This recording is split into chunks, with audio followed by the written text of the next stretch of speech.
ഒരാൾ ഒരു സാധനം 840 രൂപയ്ക്ക് വിറ്റ് 20% ലാഭം നേടി. 30% ലാഭം കിട്ടാൻ അത് എത്ര രൂപയ്ക്ക് വിൽക്കണം?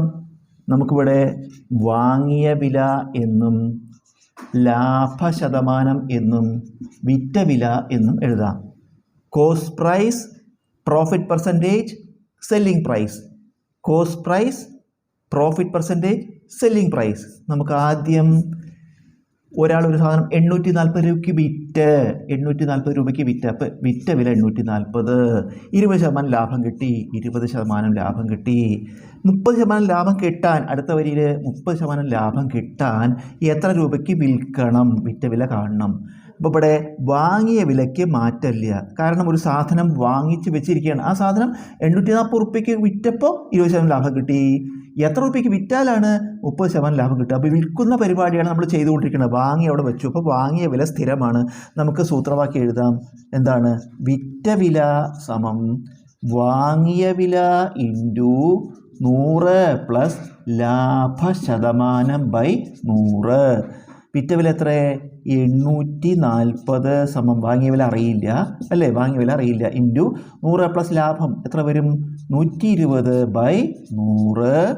അപ്പോൾ 840 സമം എക്സ് ഇൻറ്റു ഇത് 20 കൊണ്ട് പഠിച്ചെടുക്കുമ്പോൾ 6 20 120 5 20 100.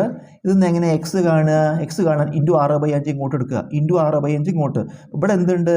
840 ഇൻറ്റു 6/5 ഇങ്ങോട്ട് വരുമ്പോൾ എന്താവും? അതിൻ്റെ റെസിപ്രോക്കലാവും. ഇൻറ്റു 5/6 നമുക്ക് വെട്ടിച്ചുരുക്കുമ്പോൾ 14/6 14/6 ഒരു 0. 140 ഇൻറ്റു 5 14 5 70 ഒരു 0. 14 5 70 ഒരു 0 എത്ര വരും? 700. നമുക്ക് എന്ത് കിട്ടി? അതായത് എക്സ് എന്താണ്? വാങ്ങിയ വില കിട്ടി. എത്ര? 700. നമ്മളെന്താ ആദ്യം പറഞ്ഞത്? വാങ്ങിയ വിലയ്ക്ക് മാറ്റമില്ല. അപ്പോൾ വീണ്ടും ആ 700 നമുക്ക് അടുത്ത സ്റ്റെപ്പിലേക്ക് എടുക്കാം അല്ലേ? 700. ഇപ്പോൾ ഇവിടെ എന്തറിയാം? വാങ്ങിയ വില അറിയാം, ലാഭശതമാനം അറിയാം, വിറ്റ വില കാണണം. വീണ്ടും ഇതേ സൂത്രവാക്യം അല്ലേ? വിറ്റ വില സമം വാങ്ങിയ വില എത്ര?